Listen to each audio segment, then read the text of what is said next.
নমস্কার, নবীন ত্রিপুরার বাংলা সংবাদে আপনাদের স্বাগত। আপনাদের সাথে আমি মোনালি। সংবাদ শুরুতে দেখে নিন আজকের দিনের বিশেষ সংবাদের এক ঝলক।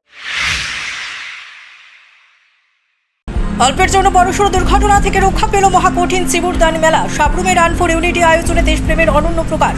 ত্রিপুরা প্রদেশ কংগ্রেসের উদ্যোগে ইন্দিরা গান্ধীর 41তম প্রয়াণ দিবস পালন। ইন্টারভিউ 13 টিএসআর প্রার্থীদের নিয়োগের দাবিতে পুলিশ প্রধান কার্যালয়ে বিক্ষোভ। শান্তির বাজারে পরিস্থিতি খতিয়ে দেখতে গেলেন 2 মন্ত্রী সহ বিজেপির প্রতিনিধি দল। আজ রাষ্ট্রীয় একতা দিবস উপলক্ষে প্রাক্তন কেন্দ্রীয় প্রতিমন্ত্রী প্রতিমা ভৌমিকের উদ্যোগে আয়োজিত হয় এক রক্তদান শিবির।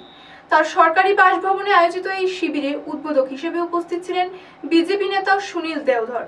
আজ ভারতের লৌহ মানব এবং স্বাধীনোত্তর ভারতের প্রথম উপপ্রধানমন্ত্রী ও স্বরাষ্ট্রমন্ত্রী সর্দার বল্লভভাই প্যাটেলের 150তম জন্মবার্ষিকী উপলক্ষে প্রাক্তন কেন্দ্রীয় প্রতিমন্ত্রী প্রতিমা ভৌমিকের উদ্যোগে এক রক্তদান শিবিরের আয়োজন করা হয়। রাজধানীতে তাঁর সরকারি বাসভবনে আয়োজিত রক্তদান শিবিরের উদ্বোধন করেন বিজেপির কেন্দ্রীয় নেতৃত্ব সুনীল দেওধর। উপস্থিত ছিলেন রাজ্যের বিজেপি নেতৃবৃন্দ ও কর্মীরা।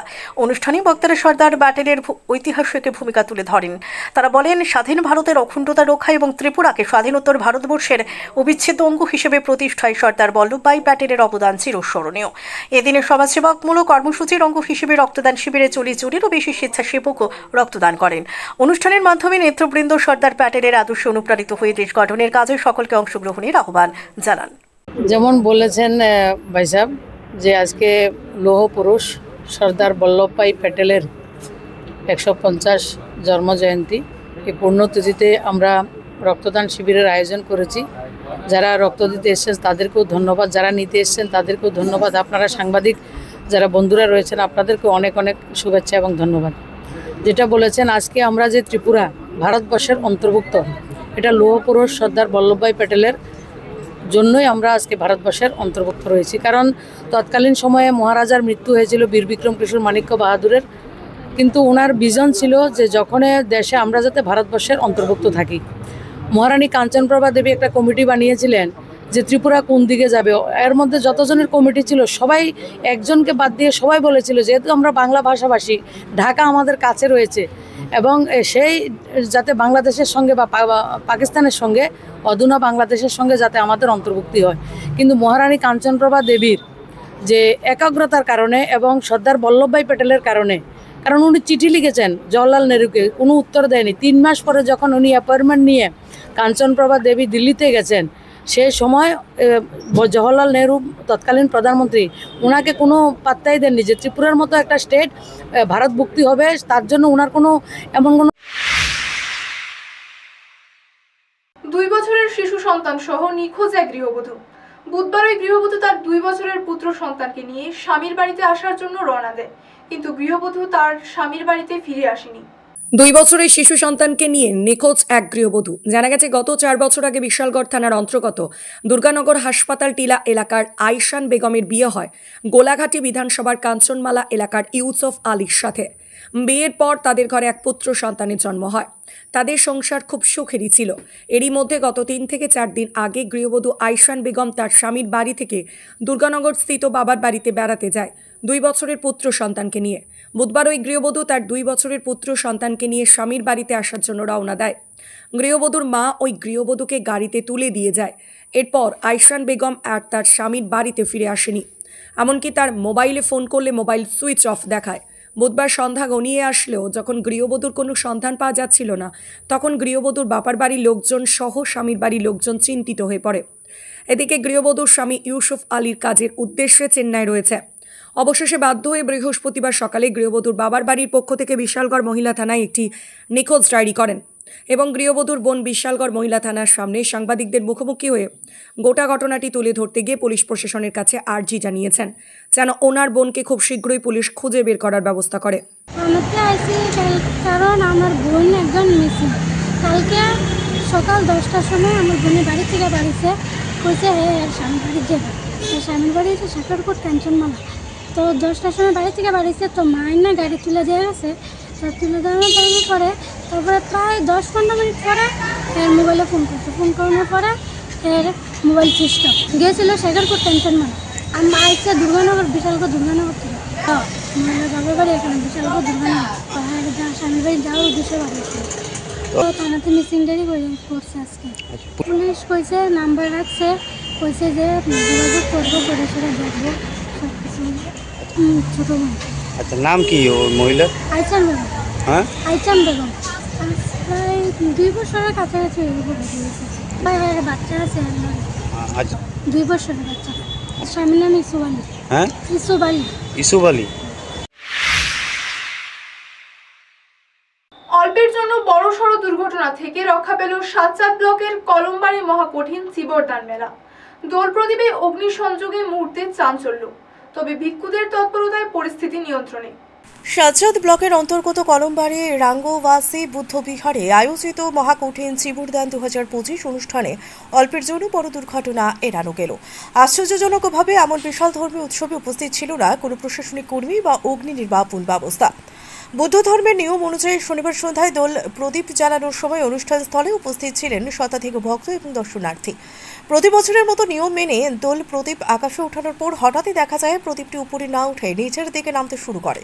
এতে উপস্থিত সকলের মধ্যে আতঙ্ক ছড়িয়ে পড়ে। চোখের পলকে পরিস্থিতি জটিল হয়ে উঠলেও উপস্থিত বুদ্ধ ভিক্ষুদের দ্রুত তৎপরতায় দোল প্রদীপটি নিয়ন্ত্রণে আনা সম্ভব হয়।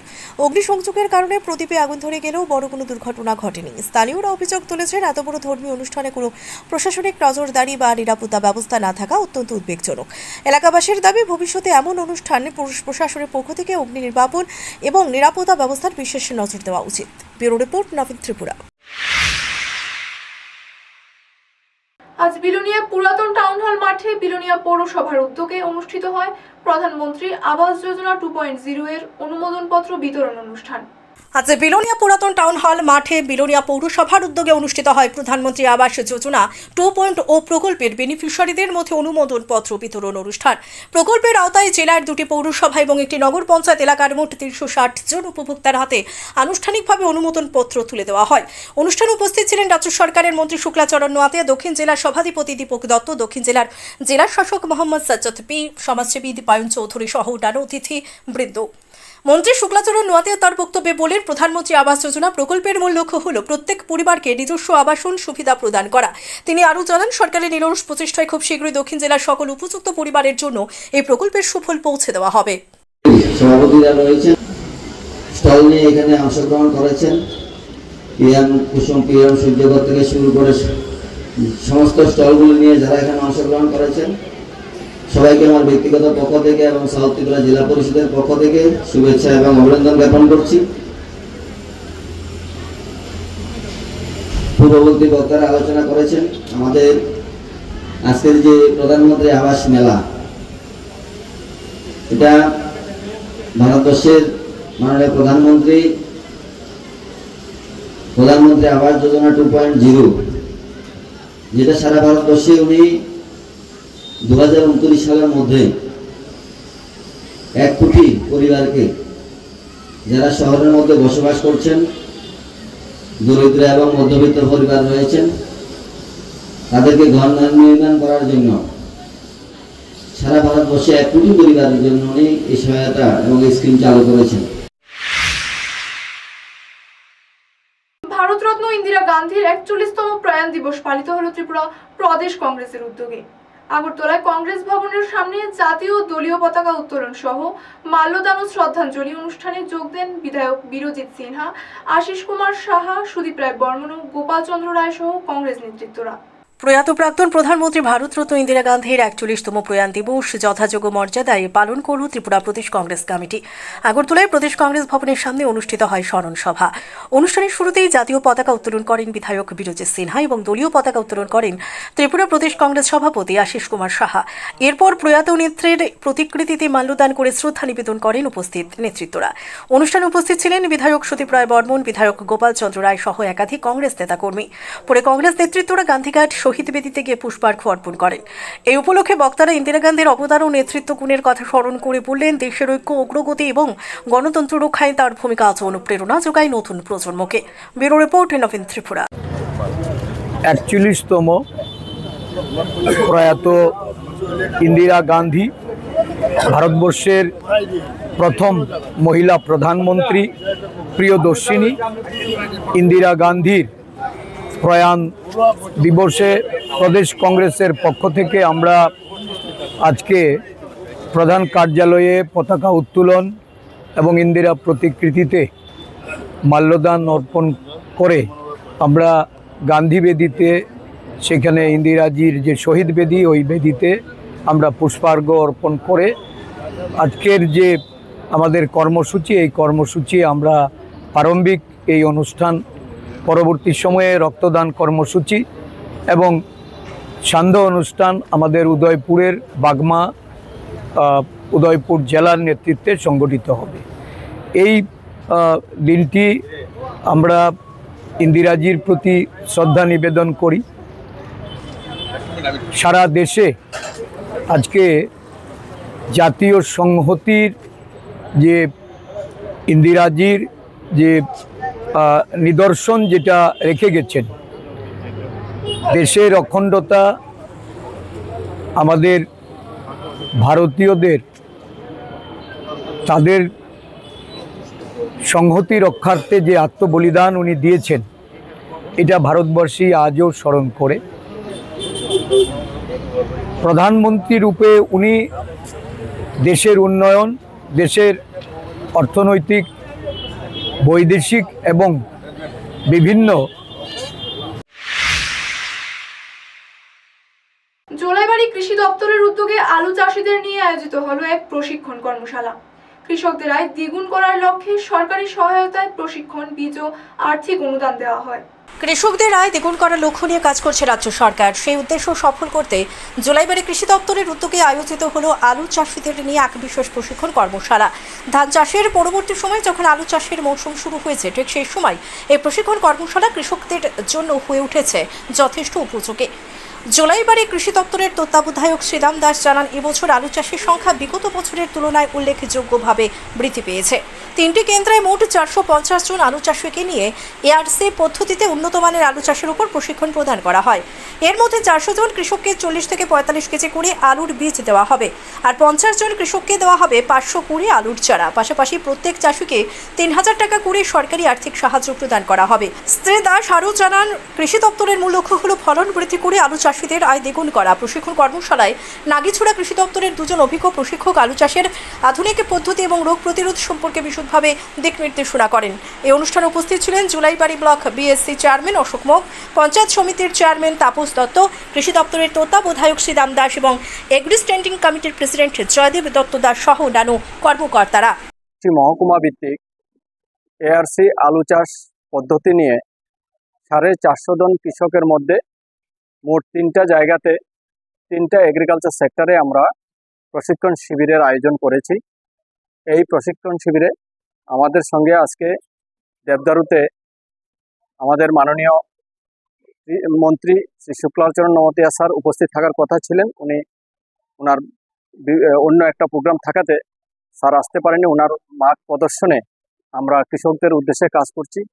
আমাদের সঙ্গে আজকে আছেন জোলাইবাড়ি পঞ্চায়েত সমিতির মাননীয় chairman Shri Tapas Dutta, BSC chairman Shri Ashok Kumar Mahak এবং এগ্রি স্ট্যান্ডিং কমিটির প্রেসিডেন্ট শ্রী জয়দেব দত্ত মহোদয়, এই পঞ্চায়েতের প্রধান অমল মজুমদার মহোদয় এবং আমাদের নাগিছড়া থেকে রিসার্চ স্টেশন থেকে আগত অ্যাসিস্ট্যান্ট ডাইরেক্টর শ্রী অরুণ মজুমদার মহোদয় এবং এখানকার আরও বিশিষ্ট অতিথিবর্গ এবং এখানে প্রায় 155 জন এই সেক্টরে আলু চাষি এবং অন্যান্য আরও অনেক কৃষক এখানে উপস্থিত আজকে হয়েছেন। আমি সবাইকে ধন্যবাদ জানাই। আমরা এই আলু চাষে কৃষকদেরকে প্রশিক্ষণ দেওয়ার মূল উদ্দেশ্য হলো, আমরা এবার কৃষক সংখ্যা আমাদের অনেক বেড়ে গেছে। গতবার 78 জন কৃষক আমরা জোলাইবাড়ি মহকুমাতে নিয়েছিলাম এই আলু চাষ পদ্ধতিতে। আমরা এবার 450 জন কৃষক নিয়ে। আজ লৌহপুরুষ সর্দার বল্লভভাই প্যাটেলের 150তম জন্মজয়ন্তী উপলক্ষে সাবরুম আরক্ষা প্রশাসনের উদ্যোগে অনুষ্ঠিত হলো রান ফর ইউনিটি। ল্যান্ডপোর্ট প্রাঙ্গণ থেকে শুরু হওয়া দৌড়ে অংশ নেন পুলিশ, বিএসএফ জওয়ান সহ বহু প্রতিনিধি। আজ লৌহপুরুষ সর্দার বল্লভভাই প্যাটেলের 150তম জন্মজয়ন্তী উপলক্ষে গোটা দেশের মতো সাবরুমেও অনুষ্ঠিত হল রান ফর ইউনিটি। আরক্ষা প্রশাসনের উদ্যোগে আয়োজিত এই দৌড় আজ সকাল 6:30টায় শুরু হয় সাবরুম ল্যান্ডপোর্ট প্রাঙ্গণ থেকে। দৌড়ে অংশগ্রহণ করেন ত্রিপুরা আরক্ষা বিভাগের পুলিশ সদস্য, 114 ব্যাটালিয়ন সীমান্তরক্ষী বাহিনীর অফিসার এবং জওয়ানরা। পাশাপাশি সাবরুম ল্যান্ডপোর্টের প্রতিনিধিরাও উপস্থিত ছিলেন। সাবরুমের এসডিপিও নিত্যানন্দ সরকার এবং বিশিষ্টজনেরা। ল্যান্ডপোর্টের মূল গেট থেকে শুরু হয়ে দৌড়টি শেষ হয় বন দপ্তরের সামনে স্বাধীনতা সংগ্রামীদের স্মৃতিফলকে। রানপুর ইউনিটের মাধ্যমে অংশগ্রহণকারীরা জাতীয় ঐক্য, ভ্রাতৃত্ব এবং দেশপ্রেমের বার্তা ছড়িয়ে দেন। এই প্রসঙ্গে সাবরুমের এসডিপিও নিত্যানন্দ সরকার সংবাদ মাধ্যমকে বলেন, সর্দার বল্লভভাই প্যাটেল ছিলেন ভারতের ঐক্যের প্রতীক। তাঁর আদর্শকে মনে রেখে আমরা সবাই আজ ঐক্যবদ্ধ ভারতের শপথ নিয়েছি। আমরা যে একত্রিত হয়েছি এটা হলো ইউনিটি রান, 150তম জন্মজয়ন্তী সর্দার বল্লভভাই প্যাটেলের। এই যে লক্ষ্য, যেটা এক ভারতবর্ষ, শ্রেষ্ঠ ভারত তৈরি করার লক্ষ্যে আমরা সবাই মিলিত হয়েছি। এটা আজকে ইউনিটি রান, ঐক্য এবং সংহতি রক্ষা করে আমরা যাতে ভারতবর্ষকে এক শ্রেষ্ঠ ভারত তৈরি করা যায়, এই লক্ষ্যে আজকের যে অনুষ্ঠান।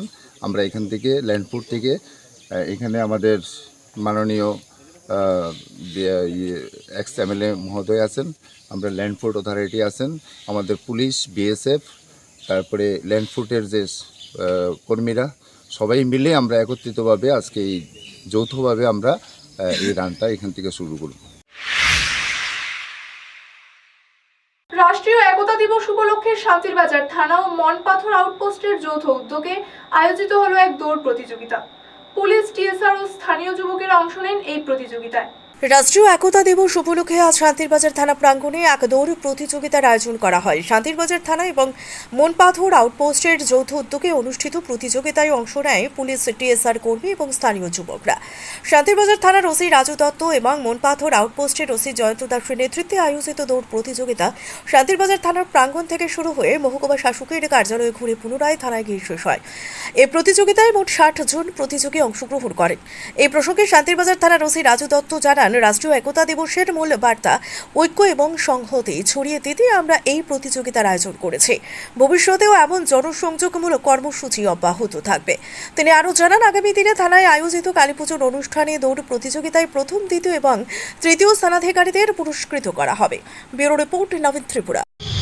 আজকে 31 অক্টোবর, আজকে রাষ্ট্রীয় একতা দিবস। আমাদের সর্বপ্রথম deputy prime minister Sardar Vallabhbhai প্যাটেলের জন্মদিনকে প্রতি বছর আমরা রাষ্ট্রীয় একতা দিবস হিসেবে পালন করি। আজকে তারই অঙ্গ হিসেবে আমরা একটা 5 কিলোমিটার রান ফর ইউনিটি একটা কর্মসূচি গ্রহণ করি। এখানে টোটাল 60 জনের মতো আমাদের পার্টিসিপেন্ট থাকে। প্রত্যেকটা ক্যাটাগরি, টিএসআর, পুলিশ, নন পুলিশ, আমরা একটা 3 ক্যাটাগরিতে আমরা প্রাইজ ডিস্ট্রিবিউশন করব। সিলেকশন অলরেডি হয়ে গেছে, যারা ফার্স্ট, সেকেন্ড, থার্ড হয়েছে। তো আগামী 19 তারিখ আমাদের থানাতে কালীপূজার দিন আমরা এই প্রাইজগুলি ডিস্ট্রিবিউশন করব। গত 23 অক্টোবর শান্তিরবাজারে অশান্তির পর আজ ঘটনাস্থল পরিদর্শনে গেলেন মন্ত্রী সুধাংশু দাস ও বিকাশ দেববর্মা সহ বিজেপি প্রতিনিধি দল। মুখ্যমন্ত্রীর নির্দেশে বাজারে ক্ষয়ক্ষতির পর্যালোচনা করে সম্প্রীতির বার্তা দিল প্রতিনিধি দল। গত 23 অক্টোবর সিভিল সোসাইটির ডাকা বন্ধের নামে যে অশান্তি এবং ভাঙচুরের ঘটনা ঘটেছিল, তারপর আজ অর্থাৎ শুক্রবার ঘটনাস্থলে শান্তিরবাজারে পরিদর্শনে যান রাজ্যের 2 মন্ত্রী সুধাংশু দাস এবং বিকাশ দেববর্মা। তাদের সঙ্গে ছিলেন প্রদেশ বিজেপি সহ সভাপতি সুবল ভৌমিক, বিজেপি জনজাতি মোর্চার সহ সম্পাদক বিপিন দেববর্মা এবং স্থানীয় বিধায়িকা স্বপ্না দাস পাল। প্রতিনিধি দলটি শান্তিরবাজারে এসে বাজার এলাকা ঘুরে দেখেন এবং ব্যবসায়ীদের সঙ্গে কথা বলেন। তারা লণ্ডভণ্ড হয়ে যাওয়া দোকানপাট এবং ক্ষয়ক্ষতির চিত্র প্রত্যক্ষ করেন। ব্যবসায়ী এবং সাধারণ মানুষের বক্তব্য শুনেন। মন্ত্রী সুধাংশু দাস জানান, মুখ্যমন্ত্রীর নির্দেশ ক্রমে তারা ঘটনাস্থল পরিদর্শনে এসেছেন। তিনি বলেন, 23 অক্টোবর সিভিল সোসাইটির ডাকা বন্ধের নামে যে তাণ্ডব চালানো হয়েছে তাতে শুধু বাঙালি ব্যবসায়ী নয়, উপজাতি ব্যবসায়ীরাও ক্ষতিগ্রস্ত হয়েছেন। তিনি ঘটনার তীব্র নিন্দা জানান এবং দুই সম্প্রদায়ের মধ্যে পারস্পরিক সম্প্রীতি বজায় রাখার আহ্বান জানান। আজ রাজ্যের মাননীয় মুখ্যমন্ত্রী অধ্যাপক ডক্টর মানিক সাহাজির নেতৃত্বে নির্দেশক্রমে এবং অবশ্যই আমাদের দলীয় সভাপতি রাজীব ভট্টাচার্য ওনারও নির্দেশক্রমে আমাদের সরকারের 2-3 জন প্রতিনিধি আমরা এসেছি। আমার সাথে রাজ্যের ট্রাইবাল ওয়েলফেয়ার মিনিস্টার বিকাশ দেববর্মা আছেন, এখানকার স্থানীয় বিধায়িকা রয়েছেন স্বপ্না দাস পাল, এছাড়াও আমাদের দলের পক্ষ থেকে রাজ্য সহসভাপতি সুবল ভৌমিক এবং জেনারেল সেক্রেটারি বিপিন দেববর্মা সহ আমরা একটা টিম এখানে এসেছি। আসার মূল উদ্দেশ্য হচ্ছে গত 23 তারিখে সম্ভবত ত্রিপুরা সিভিল সোসাইটির ডাকা যে বন্ধ ডাকা হয়েছিল, সেই বন্ধকে কেন্দ্র করে সন্ধ্যার দিকে আমরা দেখেছি এখানে একটা অপ্রত্যাশিত ঘটনা ঘটেছে। বেশ কিছু এই শান্তির বাজারে, মানে সুরমা এলাকার যে শান্তির বাজার রয়েছে, এখানে বেশ কয়েকটা দোকানে অগ্নিসংযোগ করা হয়েছে, দোকানপাট লুটপাট করা হয়েছে, বিভিন্ন দোকানের সামগ্রী লুটপাট করা হয়েছে, বিভিন্ন মানুষও ইনজুর্ড হয়েছেন। এছাড়াও আমরা দেখেছি আমাদের এখানকার যিনি স্থানীয় বিডিও মহোদয় রয়েছেন, একজন ইঞ্জিনিয়ার এবং স্থানীয় 2-1 ব্যবসায়ী, ওরা গুরুতরভাবে আহত হয়েছে এই সমস্ত ঘটনার কারণে। তো প্রথমে আমরা আজকের এই ঘটনার সম্পর্কে সম্পূর্ণরূপে প্র্যাকটিক্যালি আমরা এক্সপিরিয়েন্স নেওয়ার জন্য বা কী হয়েছিল এগুলি জানার জন্য আমাদের প্রতিনিধি দল এসছে। আমরা সম্পূর্ণটা ইন্সপেকশন করেছি, দেখলাম, এবং এটা অত্যন্ত দুঃখজনক ঘটনা। আমরা যেটা দেখেছি আমাদের সত্যি আমরা ভারাক্রান্ত, যেভাবে অত্র এলাকার দোকানদার বা ব্যবসায়ী থেকে শুরু করে সাধারণ মানুষ যেভাবে ক্ষতিগ্রস্ত হয়েছেন, এটা আনএক্সপেক্টেড। আমি প্রথমেই এই ঘটনার সাথে যারা যুক্ত এবং বিশেষ করে সিভিল সোসাইটির নামে যারা রাজনৈতিক ফায়দা তোলার জন্য এই সমস্ত ঘটনা ঘটিয়েছে, তাদের এই অমানবিক ঘটনার জন্য আমি আমার ব্যক্তিগত পক্ষ থেকে এবং আমাদের এন্টায়ার টিমের পক্ষ থেকে আমি অত্যন্ত দুঃখ এবং নিন্দা জানাচ্ছি। এবং আমরা বিশ্বাস করি যে ভায়োলেন্সের কোনো রকমের প্লেস কিন্তু আমাদের সমাজে নেই। আমরা সর্বদাই শান্তি সম্প্রীতির কথা বলি, এবং এখানে এসে যেটা জানতে পারলাম, শুধুমাত্র বাঙালি অংশের মানুষের ক্ষতি হয়েছে এমনটা কিন্তু নয়, এখানে অনেকজন ট্রাইবেলেরও ক্ষতি হয়েছে, উভয় অংশের মানুষ কম বেশি তারা ক্ষতিগ্রস্ত হয়েছে। তো আমরা কোনোভাবেই কিন্তু একে অপরকে বাদ দিয়ে চলতে পারি না। আমাদের ত্রিপুরা রাজ্য জাতি জনজাতি উভয় 2016 সালের টিএসআর ইন্টারভিউয়ে উত্তীর্ণ প্রার্থীদের এখনো নিয়োগ দেয়নি রাজ্য সরকার। সুপ্রিম কোর্টের নির্দেশ সত্ত্বেও নিয়োগ না হওয়ায় আজ তারা পুলিশ প্রধান কার্যালয়ে গিয়ে দাবি জানালেন দ্রুত নিয়োগের। 2016 সালে টিএসআর নিয়োগ প্রক্রিয়ায় অংশগ্রহণ করে ইন্টারভিউ সহ সব ধরনের পরীক্ষায় উত্তীর্ণ হয়েছিলেন বেশ কিছু প্রার্থী। তবে 2018 সালে সরকার পরিবর্তনের পর সেই নিয়োগ প্রক্রিয়া সম্পূর্ণ বাতিল করে দেওয়া হয়। এরপর থেকে ক্ষুব্ধ প্রার্থীরা ন্যায় বিচারের আশায় আদালতের দ্বারস্থ হন। হাইকোর্ট থেকে শুরু করে অবশেষে সুপ্রিম কোর্ট পর্যন্ত মামলা গড়ায়। দীর্ঘ বিচার প্রক্রিয়ার পর সুপ্রিম কোর্ট ইন্টারভিউ উত্তীর্ণ প্রার্থীদের পক্ষে রায় দেন এবং রায় ঘোষণার 2 মাসের মধ্যে তাদের নিয়োগের নির্দেশ দেয় রাজ্য সরকারকে। কিন্তু আদালতের সেই নির্দেশ বাস্তবায়ন না হওয়ায় আজ ইন্টারভিউ উত্তীর্ণ টিএসআর প্রার্থীরা রাজধানীর পুলিশ প্রধান কার্যালয়ে উপস্থিত হয়ে দাবি তোলে দ্রুত যেন তাদের নিয়োগ প্রক্রিয়া সম্পূর্ণ করা হয়। প্রার্থীদের অভিযোগ, বছরের পর বছর পেরিয়ে গেল সরকার তাদের ন্যায্য অধিকার ফিরিয়ে দিচ্ছে না। তারা স্পষ্ট জানিয়েছে দাবি পূরণ না হলে বৃহত্তর আন্দোলনের পথে নামতে বাধ্য হবে। স্যার অ্যাকচুয়ালি আমরা আসলাম 2016-তে আমরা টিএসআর ক্যান্ডিডেট। আমরা সারা ত্রিপুরা রাজ্যতে 372 আর আদার্স প্রার্থী হয়েছে 136, টোটাল হচ্ছে 506 জন। আজকে আমরা 2017-তে আমরা মিডল লিস্ট বাইরে হয়েছিল। ওই বাইরের পরে আমরা থানা বিরোধন সব কিছু কমপ্লিট, এবং আমরা অফারটা ফার্মও আর জয়নিটা বাকি আসলো জাস্ট। তো এটার কারণে আমরা যখন 2018 পরে সরকার চেঞ্জের পরে আমরা এটা বাতিল করে দেওয়া হয়। তো বাতিল করে দেওয়ার পরে আমরা হাইকোর্টে গেছি, হাইকোর্টে আমরা কোনো মানে আশ্বাসটা পাইছে না পাওয়ানোর পরে আমরা গেছি ডাইরেক্ট সুপ্রিম কোর্টে। আজকে সুপ্রিম কোর্টে যাওয়ার পরে আমরা 9 বছর পরে আমরা জয় হয়েছি। জয় হয়ে সারা আজকে আমাদের সুপ্রিম কোর্ট থেকে দিয়েছে 2 মাস। 2 মাসের মধ্যে আমাদের কাজটাও সাকসেস কমপ্লিট করুন লাগিয়া আগস্ট মাসে 28 তারিখ সুপ্রিম কোর্ট থেকে অর্ডার দিছে। ওই অর্ডারটা আজকে এই মাসের অক্টোবরে 28 তারিখ মানে টাইমটা শেষ। আজকে শেষের করে দেখে গেছে আমরা গত সপ্তাহ টাইমটা শেষ হবো নাকি, গত সপ্তাহ আমরা আইসি ডিজি সারের সঙ্গে আমরা দেখা করতাম। যখন আই সাইডে দেখি আমরা পারমিশন দিয়েছে না, তারা বলছে রিসিপশন তারা আমরা নাম লিখে রাখছে, মোবাইল নাম্বার সব কিছু লিখে রাখছে। এখন লিখে রাখলে পরে তারা কইছে আমরা 2 দিন পরে তারা ফোন করবো। কিন্তু আজকে দেখে গেছে 2 দিন 3 দিন 4 দিন হয়ে গেছে, কোনো ফোনে আমরা মানে কোনো রেসপন্স পাইতে আসে না। তো পাইতে আসে না, যার কারণে আমরা আজকে আবার আইতে আমরা বাধ্যকতা আমরা আহ্বান লাগছে। তো আজকে আমরা সারা ত্রিপুরা রাজ্যে আমরা যত ক্যান্ডিডেট আছে সবাই কইছে, খবর দিয়ে বলছে আজকে আমরা আইসে। তো আইসে আমার কথা হচ্ছে 2 মাস সুপ্রিম কোর্ট থেকে রায় দিছে। তো রায় দিয়ে আমাদের ক্রিয়েশন সোসাইটি এবং রাজ্য মানবাধিকার কমিশনের যৌথ উদ্যোগে ঐতিহাসিক মানবাধিকার সচেতনতামূলক অনুষ্ঠান অনুষ্ঠিত হয়েছে কৈলাসহরের ঊনকোটি কলাক্ষেত্রে। কৈলাসহরের ঊনকোটি কলাক্ষেত্রে ক্রিয়েশন সোসাইটি এবং রাজ্য মানবাধিকার কমিশনের যৌথ উদ্যোগে অনুষ্ঠিত হয় মানবাধিকার সচেতনতামূলক অনুষ্ঠান। প্রধান অতিথি হিসেবে উপস্থিত ছিলেন ত্রিপুরা হাইকোর্টের অবসরপ্রাপ্ত বিচারপতি এবং মানবাধিকার কমিশনের চেয়ারপারসন অরিন্দম লোধ। তিনি বললেন, মানবাধিকার কোনো বিলাসিতা নয়, এটি প্রতিটি মানুষের জন্মগত অধিকার। অনুষ্ঠানে সভাপতিত্ব করেন কৈলাসহর পুর পরিষদের চেয়ারপারসন চপলা রানী দেবরয়। উপস্থিত ছিলেন কমিশনের সদস্য উদিত চৌধুরী, সচিব ধনবাবু রিয়াং, তথ্য সংস্কৃতি দপ্তরের অবসরপ্রাপ্ত অধিকর্তা রতন বিশ্বাস এবং ক্রিয়েশন সোসাইটির চিফ প্যাট্রন কামাল এম মুসদ্দর প্রমুখ। স্বাগত ভাষণে কামাল এম মুসদ্দর বলেন, মানবাধিকারের আলো গ্রামীণ সমাজ পর্যন্ত পৌঁছে দেওয়াই আমাদের লক্ষ্য। বিশাল জনসমাগমে মুখর এই অনুষ্ঠান সমাজে মানবতার বার্তা পৌঁছে দেয় এবং নতুন চিন্তার দিশা তৈরি করে। ব্যুরো রিপোর্ট, নবীন ত্রিপুরা। বর্তমান সমস্যাগুলো যদি আমরা একটু চোখ কান খুলে দেখি, প্রতিটা পদক্ষেপে প্রতি মিনিট আমাদের মানব অধিকার লঙ্ঘন হচ্ছে। কিভাবে হচ্ছে? শিশু বিবাহ বাল্য বিবাহ। It's a curse to the society. এই জন্য অনেক আলোচনা সভা অনুষ্ঠিত হয়, তারপরেও এটা কমানো খুবই কষ্টকর হয়ে দাঁড়াচ্ছে। এখানে একটা কমিউনিটি আছে আমাদের এই সমাজের সাথে মিশিয়ে আছে, আমাদের সবার একই একতার কথা বলি, সব আমরা করি। দেখা যাচ্ছে ওনাদের এই যে বাচ্চা বাচ্চা মেয়েদের বিয়ে দিয়ে দেওয়া হচ্ছে, এতে কিন্তু ওদের মানবাধিকার সম্পূর্ণভাবে ধ্বংস হয়ে যাচ্ছে। দেখা যাচ্ছে যে একটা 15 বছরের মেয়ে, সে সন্তান প্রসব করছে, সে যখন একটু বড় হবে তার স্বাস্থ্য পুরোপুরি ভেঙে পড়ছে। অন্ধ্রপ্রদেশের উপকূলে আছড়ে পড়ে তাণ্ডব চালিয়ে ইতিমধ্যে শক্তি হারিয়েছে ঘূর্ণিঝড় মন্থা। তবে ঘূর্ণিঝড়ের প্রভাব এখনো কাটেনি। আগামী 2 দিন ধরে দক্ষিণবঙ্গে ভারী বৃষ্টির পূর্বাভাস দিয়েছে আলিপুর আবহাওয়া দপ্তর। আরও 2 দিন ভারী বৃষ্টি দক্ষিণবঙ্গে। অন্ধ্রপ্রদেশের উপকূলে আছড়ে পড়ে তাণ্ডব চালিয়ে ইতিমধ্যেই শক্তি হারিয়েছে ঘূর্ণিঝড় মন্থা। তবে ঘূর্ণিঝড়ের প্রভাব এখনও কিন্তু কাটেনি। গভীর নিম্নচাপে পরিণত হলেও এর জেরে আগামী 2 দিন দক্ষিণবঙ্গে ভারী বৃষ্টির পূর্বাভাস দিয়েছে আলিপুর আবহাওয়া দফতর। একই সঙ্গে উত্তরবঙ্গেও বজ্রবিদ্যুৎ সহ অতি ভারী বর্ষণের আশঙ্কা রয়েছে। শুক্রবার বীরভূম ও মুর্শিদাবাদে ভারী বৃষ্টি চলবে। পূর্ব ও পশ্চিম বর্ধমানে বজ্র সহ বিক্ষিপ্ত বৃষ্টির সম্ভাবনা। বাকি জেলাগুলিতে হালকা বৃষ্টি হতে পারে।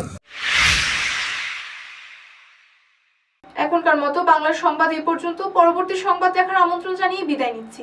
মনে রাখবেন, আমরা সজাগ 24 ঘন্টা আপনাদের পাশে।